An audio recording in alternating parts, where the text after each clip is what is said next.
From the Las Vegas Strip studio in scintillating Las Vegas, Nevada, it's BettorCenter Live. I'm your host, Brad Stein. You can watch BettorCenter Live, 9 a.m. Pacific Standard Time, daily, Monday through Friday. On the weekends, we do it live, 7 a.m. Pacific Standard Time, hosted by Louis Diamond. Sundays, probably me. You can watch us on BettorCenter.com. Also, check out YouTube at Louis Diamond and Facebook. We are surrounded by three experts, professional sports handicappers, here to guide us in our sports betting adventures, make us a little money, have a little fun. That's what we do right here. We're going to introduce those guys, but before we do, I want to tell you what's coming up on the show. We have football, and more football. Tony Cusimano, the man on the street, is somewhere in Big D. He'll join us a little bit later. But, wow, those Green Bay Packers, they did not disappoint. Congratulations goes out to Aaron Rodgers, Green Bay Packers, Matt LaFleur. Congratulations beating a decimated San Francisco 49ers team that was playing without 80-plus million in cap space. What a game. All right, let's introduce those guys right now. Three of them. Louis Bag of Diamonds. Good morning to you, sir. Morning. Good morning. How are you? All right, and Chip Chirimbes. Yeah. All the way from Good morning, Las Vegas, Brad. Nevada. Good to morning see to you you. again. And, of course, Mr. Ross Benjamin, rbwins.com. How are you, sir? Good morning, Brad, from scintillating Rochester, New York. Scintillating, baby, Rochester. Things are Beautiful. developing there. Yes. Yeah, you know what? I'll tell you what's weather. developing. Unfortunately, the wrong direction, Chip. I'll tell you what's developing in Rochester. My dad's sister-in-law just came back from Rochester, brought back COVID-19 and almost infected my dad, but thankfully he tested negative. I know. Crazy times we're dealing with. Ross, what did you learn yesterday, last couple of days? What have you learned? Because I know it's a lot. I didn't learn much from yesterday with Green Bay. The bottom line is I still don't think they're as good as the record is. I think they've been beneficiaries of a very soft schedule. San Francisco didn't look like one of those easy games when the year started, but based on what you just said, Brad, they're decimated, right, with injuries and COVID-19 issues. It didn't even resemble an NFL team last night. And I continue to be amazed by the fact that when you play Green Bay, how you don't try to take Devontae Adams out of the game, because he's their only legitimate wide receiver yet again last night. 10 catches on 12 targets for 172 yards and single-handedly carried that Packers offense. Of course, Aaron Rodgers has a little to do with it, but I didn't gain much from watching that game last night whatsoever, Brad, other than what I just alluded to. Neither did I, Ross Benjamin. Well, let's see what Chip Chirimbes learned.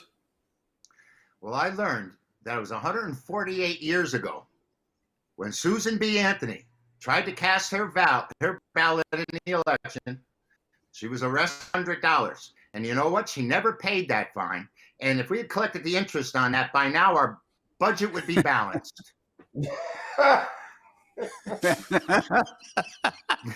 He's one of ours, Bobby. What can we say? Lucky to have them. It's a cherished item. Louis Bag of Diamonds, what did you learn? All right. Well, I thought I was going to be the one to segue to a political comment, but Chip beat me to it.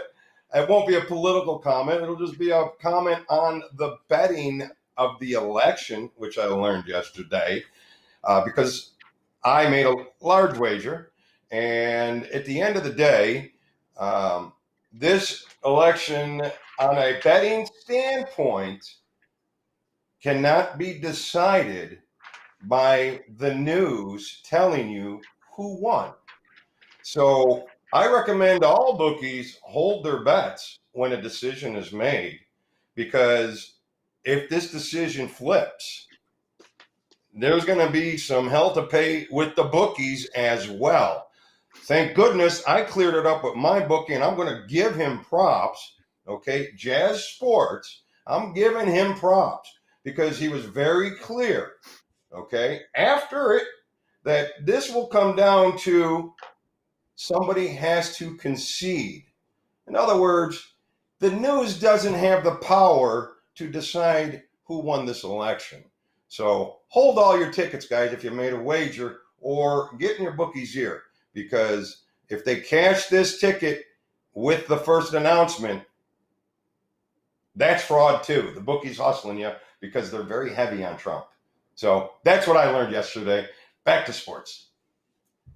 Thank you, Louis D. Let's take a minute to highlight our fantastic professional sports handicappers right here on BettorCenter Live. I believe Colorado State is the play.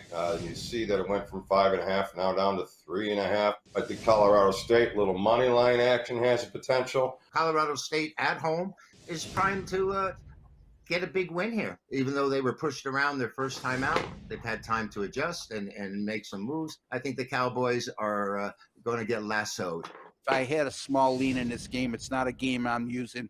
I would probably agree with Chip in this particular instance. Nevada has been pretty powerful statistic-wise, covering the spreads 5 out of 6 in the conference. I believe Carson Strong will have a big game. I like Nevada. They're being asked to cover a larger number, but I don't think it's going to make a difference. Right now, I would have to say my lean here is on the far better team in Nevada against an offensively anemic Utah State team. Carson Strong is going to exploit this defense. They will get to 38 to 41 points here. And as Ross just said, the Utah State offense is anemic. The Wolfpack, baby. Yeah. Wow. Congratulations, guys. That's a nice reel. Yeah. Probably the best one. Very good. All right, guys, let's move to game number 1. More college football tonight, Friday, here, November 6, 2020. Miami at Florida. That's the University of Miami. The U, right where I grew up, opened up -8.5, currently at -10. Over under was 58.5. Now it's at 59 at NC State. Miami has one loss to Clemson, the number 1 ranked team.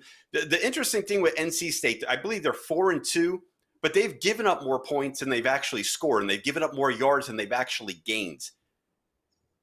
I want to start with Ross on your opinion of Miami and NC State with the points. What did you have as your line, Brad? I missed that. I have it now currently Miami -10. Okay.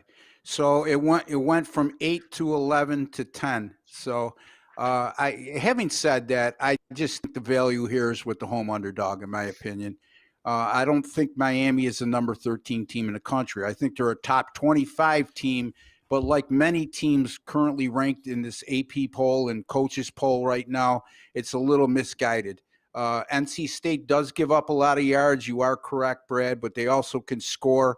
And Miami's given up some yards on occasions this year. And I think that I'm not going to call for the outright upset, although it would not shock me whatsoever. But I am going to take the points as an additional bonus. I like the NC State Wolfpack plus the 10 over Miami. Chippers, agree or disagree? Ross here. I'm looking at it a little different from a different angle, but I come up with the same result. NC State, their last time out, went to North Carolina and got totally pummeled. That was 2 weeks ago. And we discussed that. We had Carolina here on the show. And now they've had 2 weeks to sit there and sort of lick their wounds and try and get back into the fold. Miami, meanwhile, comes and they beat Virginia. And Virginia, of course, we know has struggled the entire season at home. They've had 2 weeks to pat themselves on the back, enjoy that beautiful South Florida sun. And I just think that, like Ross said, if we had a full collegiate schedule this year, that they wouldn't be ranked where they are. They'd be somewhere maybe in the 20s. They've improved vastly from recent past. But I just don't think that Miami has what it takes to cover this kind of number. I think NC State's in a great spot, trying to recover from their loss last time out. They are at home. And I think the Hurricanes may drown here. Louis, what's your play here? Chip, the wordsmith. All right. I want to back Derek. You know, I've been high on him all season, but I'm agreeing with both of them here tonight. You know, I don't know if he's going to set the world on fire here. This is an opportunity for him. They both had the time off.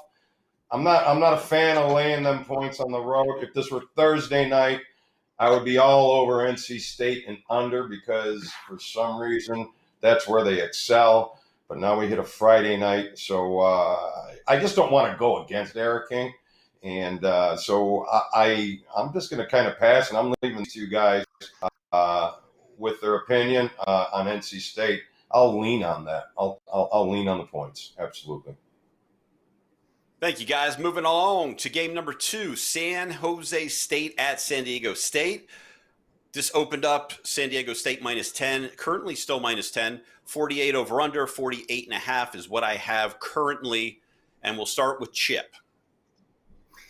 Ross, I kind of think this is going to be a high-scoring game. Both teams are able to throw the ball. But San Jose is a big surprise for me. The Spartans went out and they beat Air Force opening week. And now they play a San Diego State team that is favored to win the Mountain West. And the issue here that I have, although they're 2-0 and they dominated both their opponents, is the level of competition. They beat Utah State, who again last night showed you how flawed they were. They got annihilated by Nevada. And they beat UNLV. I don't even know if they play football in Nevada anymore, at least in Las Vegas. But I really can't go any further. I think I'm going to take the points. The problem and the thing that bothers me here is this San Diego State team has owned San Jose. They have owned this team head-to-head, and yet San Jose has covered, I think, 14 of the last 21 times in the conference when they're not playing San Diego State. So I take the Spartans tonight. They're on the road. I'm certainly leery about them, very shaky, but they have the offense, and they're up and coming. I think this team is a lot different now than they were a couple of years ago, and I'm going to take a shot with the points. I have the Spartans. To answer your question, no, we don't play football in Las Vegas, only up in Reno. The Wolfpack, baby. Right. All right, Lewis Diamond the first. What do you have?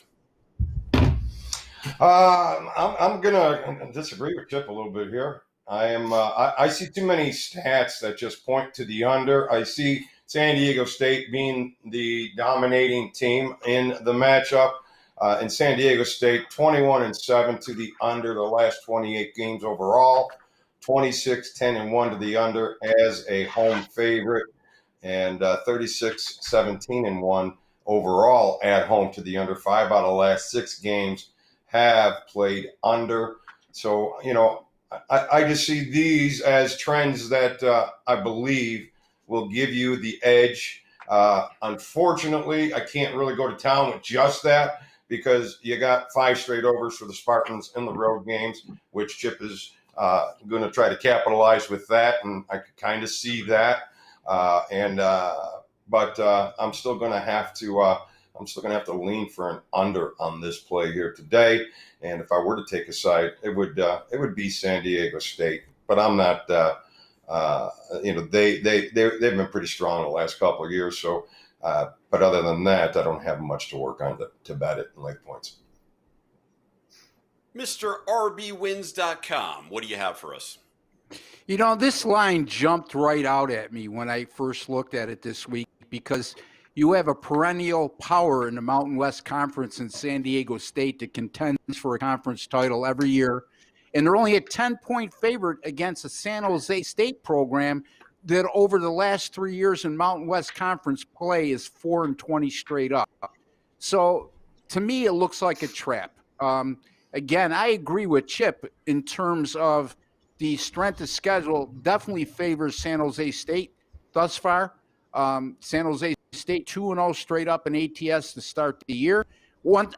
I will disagree with Chip on this point. Yes, they've dominated San Diego State over the years, I should say. But in the last 2 meetings, it's been decided by 10 points and 3 points. So San Jose State has played them awful tough the last 2 years.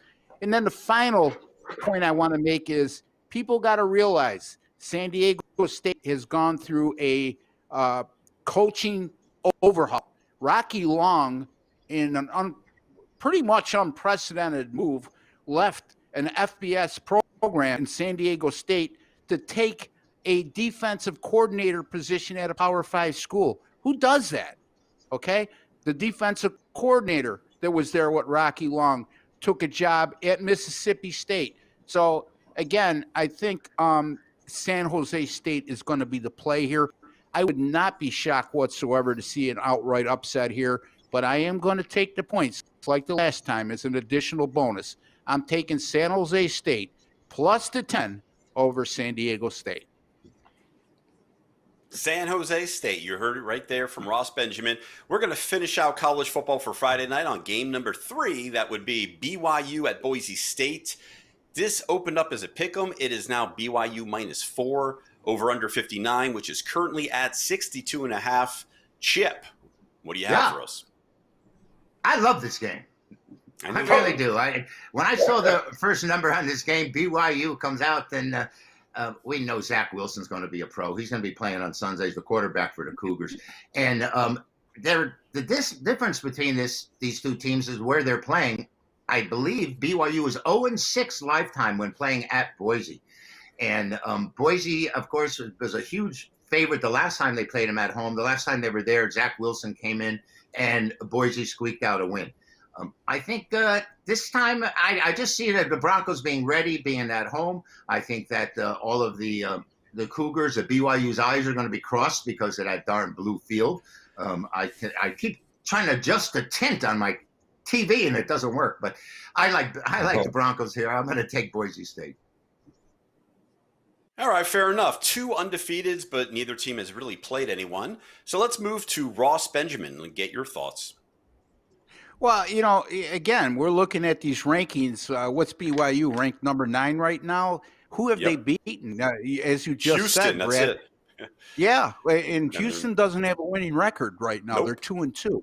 So out of their 7 wins, they have not beaten a team with a winning record. Now, the pundit will say, well, yeah, Ross, but BYU has played 7 games and Boise State has played 2. I get that, okay? But the fact of the matter is, you can make the opposite end of that argument and say, well, they're fresher right now, and they've got 2 games under their belt. So by week 3, they're going to start to gel a little more. Now, here's the thing, okay? You're talking about Boise State as a home underdog. A home underdog. Since 1987, Boise State is 125-31 straight up at home. And they're a home underdog. Since 2016, 25-3 straight up at home. And they're a home underdog. This is only the 8th time that Boise State has been a home underdog since 1987. They covered 5 of the last 7 in that role, and they're going to cover tonight, too, in my opinion. I'm taking the Boise State Broncos here, plus the 3, and they're going to bring the BYU Cougars down to reality. I like it. All right, Lou, do you agree or disagree? How do you not agree with that assessment? I just listen. I'm going to be really honest. I didn't have much of an opinion. I felt like went from pick to 4.5. The move is probably right because Wilson's he's a real quarterback. I don't think he's a fraud. But the environment. I don't think Boise is what they were in all those years. They're not that now, but I'm not. I'll never go against dominating numbers like that. There's no reason to. There's more games tomorrow, so you either roll with those amazing numbers that Ross gave you, and maybe even play some money line on that, or you pass. That's all I can say. Coming up in 12 seconds, the man on the street, Tony Cusimano. He's in Dallas again, covering the Dallas Cowboys Pittsburgh Steelers. Let's get his opinion. That's coming up next. BettorCenter Live on BettorCenter.com, YouTube at Louis Diamond, and Facebook. Coos. Wake up. Coos has technical issues. There he is.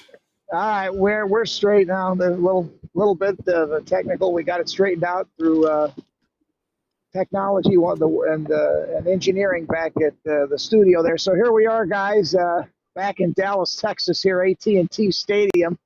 Dallas Cowboys at home this Sunday against the Pittsburgh Steelers. The late game, one of our later games. Believe it or not, this is a game. Remember years ago, guys, maybe I'm dating myself. This game used to mean something. God, Pittsburgh and Dallas. It was always a Super Bowl matchup. Terry Bradshaw, Roger Staubach, the good old days. But now, boy, 7-0 Pittsburgh Steelers against the 2-6 quarterbackless Cowboys. I mean, their quarterbacking situation here, I don't know where to start with. I think the only thing worse than the Cowboys situation is our Tuesday night election process, for heaven's sakes. My God in heaven. I mean, the Cowboys, they don't know who they're starting. And, of course, we all know the kid looked good, Ben DiNucci, for what he had to go through at Philadelphia and Washington. I mean, the kid was obviously thrown into a hostile environment last week with Philly. So, coaching staff at Dallas, it's not that they're not behind this kid. They just don't think he's ready. So who do we have? Well, we've got Garrett Gilbert in the wings. Garrett Gilbert, where has he been? Well, he was with the Cleveland Browns practice squad earlier in the year. And then, of course, Cooper Rush, he used to be Dak Prescott's third stringer, a couple seasons ago. He was on the Giants practice squad earlier this year. I don't know if it were me. Maybe it's just because I'm Italian, guys. I would go with the kid DiNucci and just move forward with him and see what you got to work with here. Maybe, but I mean, not the full backing yet of the coaching staff. But he looked pretty good. I mean, he was 21 of 40, 180 yards. He didn't look that bad for not having an offensive line. I mean, Garrett Gilbert's career numbers: 2 of 6 with 40 yards, and Cooper Rush is 1 for 3. With 3 yards in his career. I mean, none of these guys, no touchdowns, no INTs. I don't know. I see Pittsburgh having this minus 14 covered in the first half. I mean, with a defense like the Cowboys, worst in the NFL, 396 yards allowed. I mean, this is one of those games, guys. Remember a couple of years ago, wasn't it? Jacksonville was at Denver. The spread was 21, I believe. And, of course, we had that earlier with the Kansas City and the Jets. And when the Jets were at Kansas City, I think it was 19 or 20, and the Chiefs got the money. So it's just one of those Sundays. What can I say? And you guys know me; I'm an outspoken person with a lot to say. This game here is just what an atrocious setting for the Cowboys. I mean, they're just banged up defensively. I think Pittsburgh has the spread covered at half. We'll see. I'm going to have to throw it back to you guys in the studio to get your 2 cents on this. I mean, that's a lot of points to lay. What do you guys think? Chip, Ross, what do you guys think? I'll tell you what we think. We're going to probably add a little bit more than 2 cents. Chip, do you have anything to add to this game? Yeah. And if that Paisan DiNucci had held onto the ball a couple of times, Dallas would have covered last week. There's no way I'm coming back with them this week. No way. And I'm not betting Pittsburgh either. This is going to be a one where you should go out and watch a movie, come back and get the final the next day. Ross. This is going to be the biggest sucker play of the week. The Steelers as a 14-point favorite on the road against the lowly Cowboys. Real rare situation here. You got a team that started 7-0 this year, and you got a Cowboys team that's 2-6, yet they failed to cover their first 8 games of the season, and we're in week 9. How often has that happened? It's happened only twice since 1980. Only 2 teams in the NFL since 1980, have began the season 0-8 ATS in the first 8 games. So everything points toward the Steelers. I mean, unequivocally the better team. Dallas is down and out. All the stuff with the quarterback, well, if we know about it, well, the lines makers do too, and it's all incorporated in the line, folks.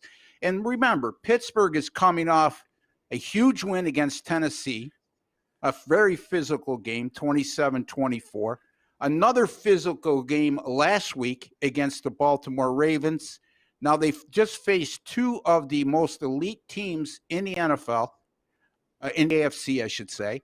And now they're playing a lowly team from the NFC on the road in a game they're a prohibited favorite in. And I got a betting angle, Brad. Let me share it with you. All right. So Pittsburgh is coming off a 28-24 win at Baltimore last week, a game in which they were a 4-point underdog. So they covered that game by 8 points. Anytime you have an NFL home underdog of 10 to 14 points, and we're facing an opponent coming off a straight-up and ATS win in which they covered by 24 or less, it resulted in those home underdogs going 17-2 against the spread since 2005. That's 89.4%. So again, if you're asking me to pick who's going to win this game straight up and who the better team is, I don't think you have to ask me that twice. I don't think you have to ask 99.9% of the people unless you're the most avid Dallas Cowboy fan out there. So, but this is a betting situation, and I'm going to have a small lean here based on everything I just touched upon, which is pretty much $1.50 and not 2 cents. And I'm going to turn it back to you, Brad. I'm going to have a lean toward the Cowboys plus the 2 touchdowns. Pittsburgh minus 14, just like Ross said. Pittsburgh played a couple tough AFC opponents and beat them undefeated. Is this a letdown, Louis? Are we up here? Am I ready for the teaser? Over, under? Teaser. Yeah. This is why we pay Ross the big bucks. Absolutely. I mean, not for nothing. I mean, look at that trend on Monday night. I mean, we didn't get that into the highlight reel, but it'll be in the weekly highlight reel. But come on, that trend Monday night, we all had to plug our nose with that trend. And if you're going to do anything, it was with the Giants. I was already all in with Tampa on the teaser. So I lose that, but I'm not going against Ross's numbers here right now. Those are some very stellar numbers.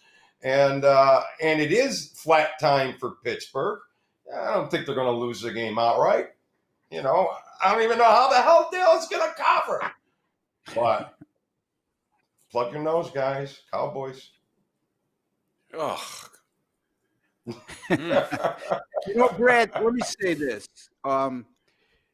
I think what we're guilty of too many times, and Monday night might have been one of those situations because I had that great angle and we all said, wow, that's pretty good angle. But none of us pulled the trigger on that game, and yet the Giants covered. I think we're all guilty of sometimes through the course of an NFL season because of the parity in the NFL.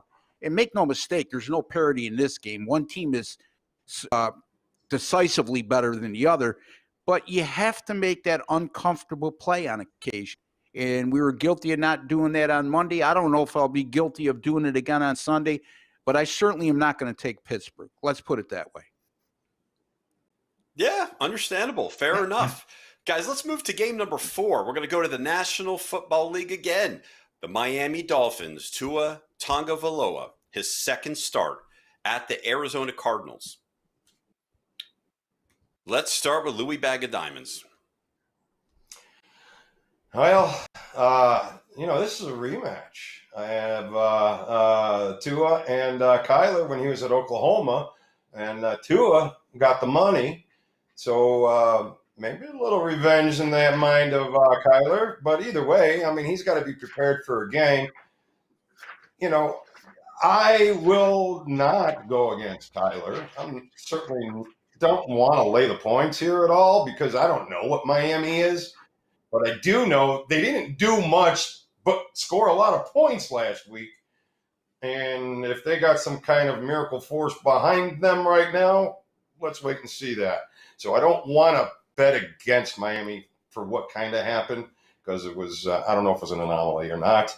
But I will probably tease. There we go. Here's the teaser. I will probably tease down Arizona to get themselves the outright win at home. I could see that. But I know Ross has something pretty good on this, at least his opinion is. So let's see what he's got to say. See if he can change my mind. The Dolphins play a little D here. They played a little D last year. 4.5 points seems like a lot. Chip, your thoughts? Well, my thoughts are, listen, we all knew that this team was 19-2, those stats that RB's given us. My goodness. Are you kidding? Now, by the way, Tua made his NFL debut last week. And very fortunate that they were playing the Rams, who gave up 2 special team touchdowns, fumbled the ball twice in the red zone, and just were totally inept. But so was Tua. He only threw for 91 yards. The Miami Dolphins only had 41 yards or 44 yards rushing somewhere in there. And, Lou, you mentioned the fact that these two had met before. They did meet in the NCAA playoffs. And Tua was outrageous with Alabama, 24 of 27 in that game, 4 touchdowns, no INTs. But, Kyle Murray looks like he's made the adjustment to the NFL. I don't know if Tua is going to be able to make this adjustment. Tua looked rather physically small to me. He looked like he was a smaller player. And we've seen smaller quarterbacks, but this Murray's able to dodge and miss big hits. Very, very quick, very fast. I think Arizona at home here has the advantage. I think the public is going to be enamored with what Dolphins have been doing of late. They're going out there and they're covering everything except that game against Seattle when we needed them. After Russell Wilson, I guess. I can't stand that. The fact that Arizona's 7-2-1 against the points in the last 10, but only 2-5 as favorites in their last 7. I'm still going to go with it. Is it the Diamondbacks? Now it's the Cardinals out in Arizona over the Dolphins. Chip, nice tie. Thank you. Tie. Thank you very much. Yeah. It's my Wonder Bread tie. Red, yellow, and blue balloons. Here, I'll give you a trivia question. I got a trivia question. Anybody know who the original Arizona Cardinals were? The St. Louis Cardinals. Chicago Cardinals, my friend. Chicago Cardinals. Chicago Cardinals. That's correct. Yeah, right. You're right. They used to play in Wrigley How Field. did I know that? I could sleep very well tonight, Brad. Oh, good. That's how I feel about that 19. Me too. Me too. I can sleep Shit, much better. I was wrong. I guess I was wrong. So I should have my mouth shut. You were born later. I thought it was the St. Louis Browns. But they are actually baseball. the Baltimore Orioles. The Baltimore Orioles. So bad. That was a baseball team. Yeah. Yeah, Okay. a couple switcheroonies there. All right. Well, we Yeah, used to have the right, New all York Giants. Miami and Yeah, Arizona, right. Ross Benjamin. You gotta love guys who ask a trivia question and they don't know the answer. Love Louis. And I'm glad there's no Louis Diamond II since you're referring to him as Louis Diamond I, because I don't know if the world Louis can handle that. Anyway, I think, look. No, the world cannot. I wrote an article early this year before the season started on OSGA where I referenced the Dolphins as being a team that I thought would go over 7.5 regular season wins, and I thought they'd be a very good underdog play in the first half of the year, okay, which we're still in the first half. I'm going to contradict myself a little bit here because I think the Arizona Cardinals are much the better team here. Arizona's coming off a bye. Everybody getting caught up with that win over the Rams last week. This isn't a highlight reel where it's being edited, and I'm just going to repeat myself. They won last week. They scored 28 points. Chip astutely once again. By the way, I keep following Chip. It's an insurmountable task, but I'll do the best I can. 2 for 90 yards last week. Miami gets outgained 471 to 145. They still win the game because of 4 Rams turnovers, one of which was returned 78 yards for a touchdown via a fumble. Another 2 set Miami up with a short field, and another touchdown came via an 88-yard punt return. I just think Arizona is an underrated defense. I think a lot of public money has gone to Miami so far because they're beginning to be the darling of the NFL right now as an underdog based on their ATS record. They've covered 5 of their last 6.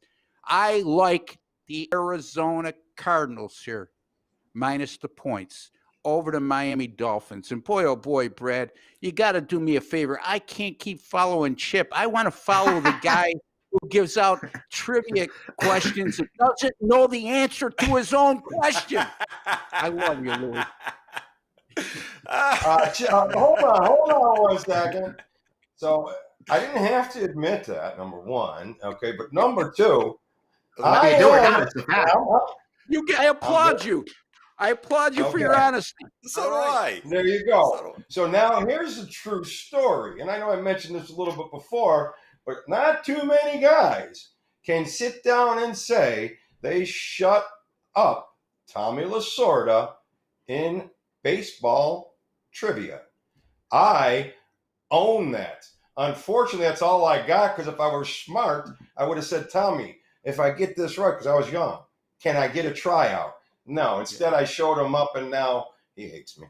All right, just like a lot of other people. Unfortunately, you have no proof But we still love you. We love all three of you. So special thanks to Louis Bag of Diamonds, Chip Chirimbes, and Ross Benjamin, and everyone right here on Better Center Live. We'll definitely catch you next time. Remember, BettorCenter.com, YouTube at Louis Diamond, Facebook. Special thanks to Eugene Stewart for keeping us on air here on VMix. Thank you very much. Spotlight Film Productions. Have a wonderful day. We'll catch you tomorrow, 7 a.m. Pacific Standard Time, college football. Bye.